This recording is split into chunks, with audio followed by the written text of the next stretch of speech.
चलली गौरा मई गने सब पीछे लागल है।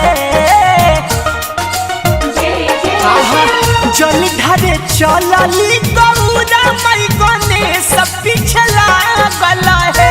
सोभे गौरा जी के कांध पकवा गावा कंगरवा घूंघरवा लागल है। सोभे गौरा जी के कांध पकवा गावा कंवरवा घूंघर लागल है।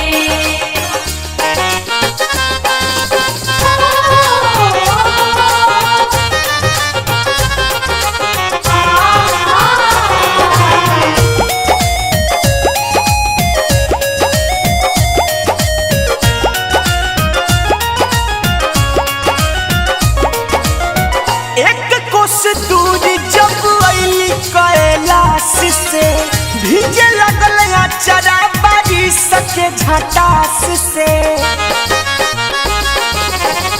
एक कोस दूर जब अली कैलाश से भीजे लगल अचरा बारिश के झटास से। दिनों में करस नया राम चलस रोटियों में जागल है।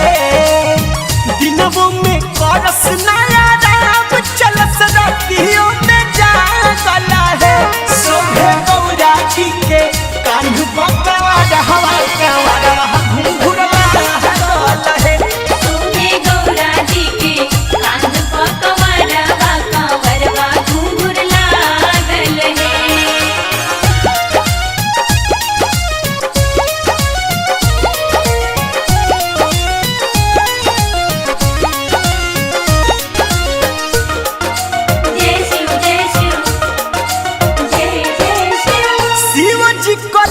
स्वागत बूंद बरसा के मनवा हरसल सोझा गौरा के पाके।